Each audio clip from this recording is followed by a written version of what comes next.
What's going on, everyone? It's your boy Nick with this is Nick with Gold Coast Flooring, and today I'm going to show you how to do a professional carpet patch using the right tools, and I'm going to explain what tools you need and how to use them properly. I've spent a lot of my time watching videos and trying to find out really good ways to patch carpet on my own so I can understand the frustration, so let's just get into it.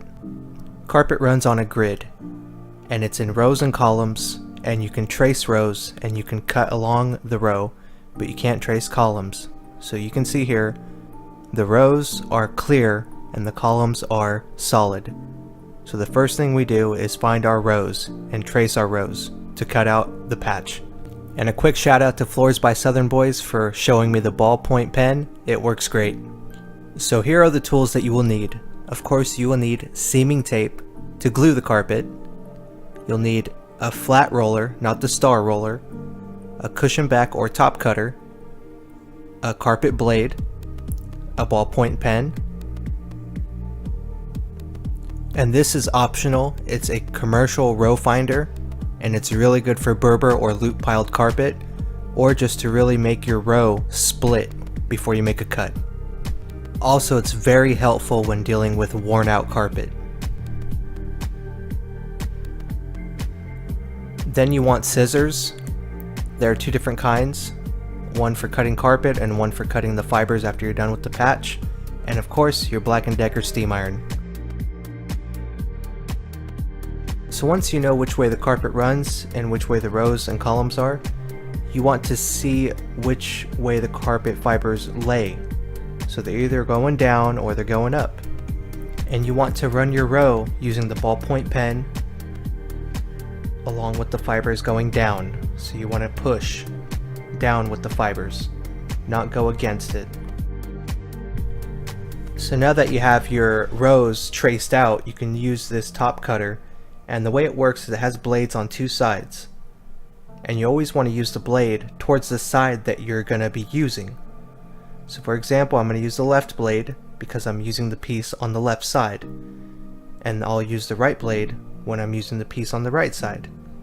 And this tool is essential to making a perfect carpet patch because it separates the fibers and it cuts only the back of the carpet. Instead of cutting like most people do, they will use just a utility knife or a carpet blade and they'll cut all the fibers, and that will completely ruin the seam in the patch. So it's very easy to use, and since we already have our row outlined, this tool will just follow the outline and make the cut. And now we can do the same for the other side, and since we will be keeping the side on the right, we put the blade on the right side down and make our cut the same way that we did the previous one.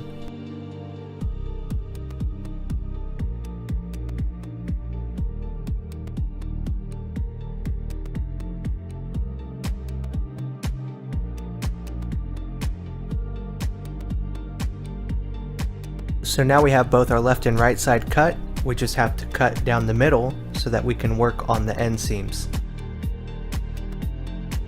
So because we're not using the middle of the patch, we can just make a cut straight down the middle, and that gives us two flaps to work with on both sides. And I did forget to mention this tool. This is just, you can use any straight edge, but I like this one because it is a corner.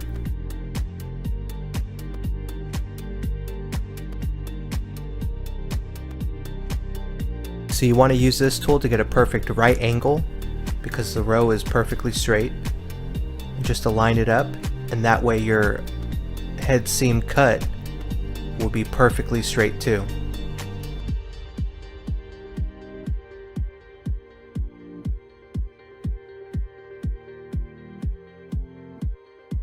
And then of course repeat the same on the other side, and now our hole is perfect and ready for our plug piece to patch in.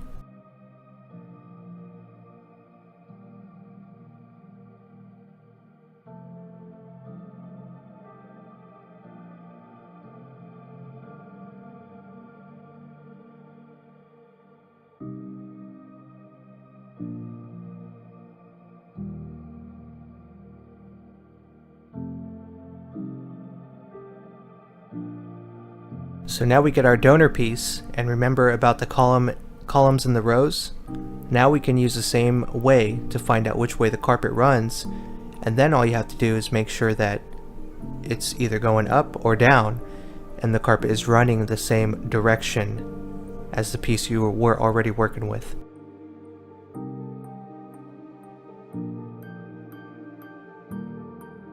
So you always want to have the piece at least a little bigger than the hole that you're trying to fill. And what I like to do first is do one of the head seams with a straight edge. That way you have the back or the bottom piece first cut.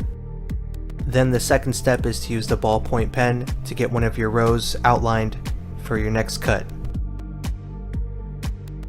Now after that's done, since we're using the main piece on the left, I'll put my blade on the left and make our cut.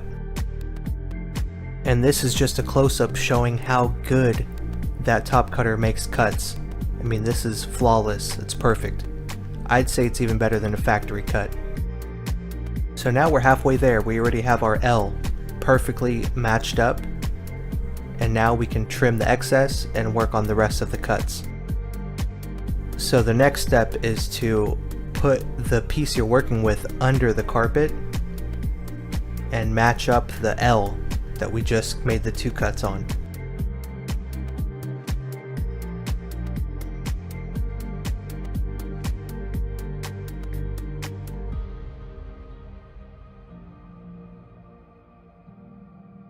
And don't worry if you can see this kind of seam, that's because I had the carpet rolled up, so naturally it wants to curl back up.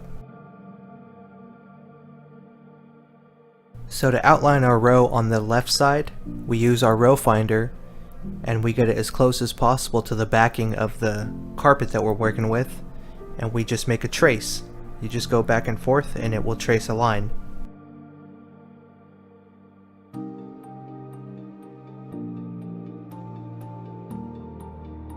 And now remember, since we're using our piece on the right side, we use our blade on the right side.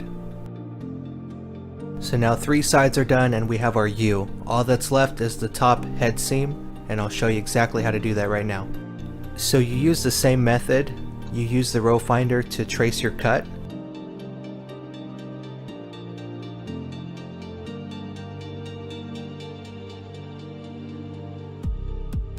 And now that you have your outline, you make one small cut with your blade, and that will mark it on the other side.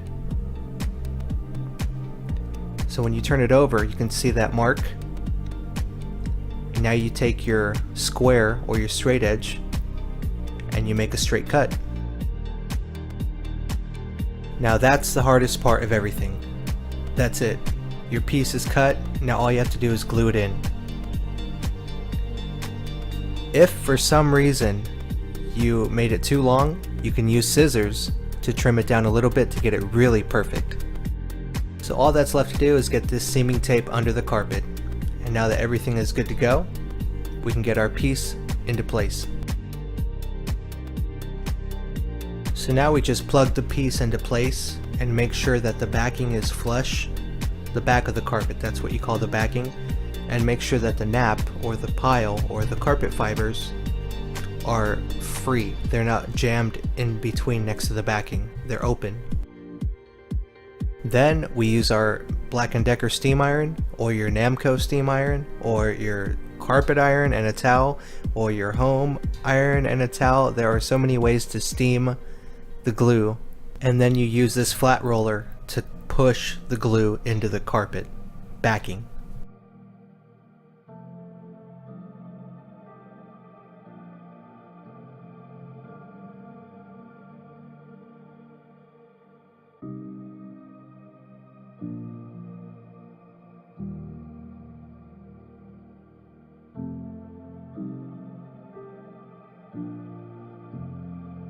Now one thing I want to point out with this Black & Decker steam iron, you can see how it leaves an outline after it's done steaming.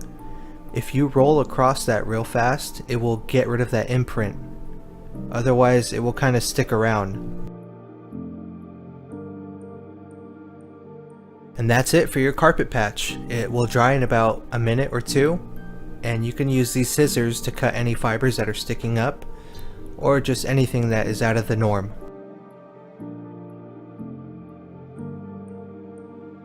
And I don't really have issues with this carpet pulling up or the seam failing. The only issue I have sometimes is with really cheap carpet delaminating, but that's an issue on its own. That's just poor carpet. So again, these are all the carpet tools I used in this video. It's really all you need to do carpet patches. I really made this video for carpet cleaners hoping to expand their business into carpet repairs and carpet patches. And so if you found this video helpful, please like and share it and subscribe if you haven't already. And thanks so much for watching and have a great day.